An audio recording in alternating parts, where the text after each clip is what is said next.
अगली खबर का रुख कर लेते हैं देहरादून से खबर, जहां वनाग्नि की घटनाएं फिर से सामने आई है। कुमाऊं गढ़वाल के कई क्षेत्रों में वनाग्नि की घटनाओं को नियंत्रित करने के लिए लगातार प्रयास किए जा रहे हैं। विभागीय स्तर पर तमाम प्रयास किए जा रहे हैं। अभी भी कई सारे ऐसे जंगल है उत्तराखंड में जो धधक रहे हैं।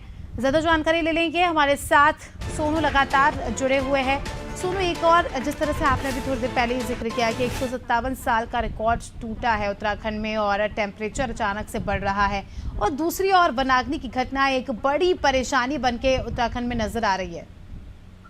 देखिए, जैसे जैसे दिन के तापमान बढ़ रहे हैं, इसका एक नहीं बल्कि कई रूप में इसका प्रभाव पड़ रहा है, और यही वजह है कि तापमान बढ़ने के साथ साथ वनाग्नि की घटनाएं भी, जिनको कुछ समय पहले नियंत्रित कर लिया गया था, फिर से एक बार बढ़ गई है। और उत्तराखंड के गढ़वाल क्षेत्र से लेकर कुमाऊं क्षेत्र तक, यानी दोनों मंडलों में वनाग्नि की घटनाएं बढ़ती हुई सामने आई हैं। और ऐसे में आप समझ सकते हैं कि मौसम भले ही कुछ समय के लिए कुछ क्षेत्रों में बदला और न्यूनतम तापमान में भी गिरावट दर्ज की गई, लेकिन वनाग्नि की घटनाएं जो है वो बदले मौसम के दौरान भी कम नहीं हुई है। उम्मीद यही की जा रही है कि एक बार फिर से मौसम बदलेगा और ये जो दिनों दिन वनाग्नि की घटनाओं का दायरा बढ़ रहा है, इस पर विराम लग सकेगा। हालांकि कोशिशें जरूर की जा रही हैं। जहां जहां भीषण वनाग्नि की घटनाएं सामने आई है, वहां सेना का भी सहयोग लिया गया, एनडीआरएफ का भी सहयोग लिया गया, और यहाँ तक कि हेलीकॉप्टर से भी वनाग्नि की घटनाओं को कंट्रोल करने के प्रयास किए गए हैं। और कई बार मुख्यमंत्री समीक्षा बैठक कर अधिकारियों को सख्त दिशा निर्देश भी दे चुके हैं। ऐसे में जरूरत है तो सिर्फ और सिर्फ जन सहभागिता को और ज्यादा बढ़ाने की, और इसके साथ साथ नई नई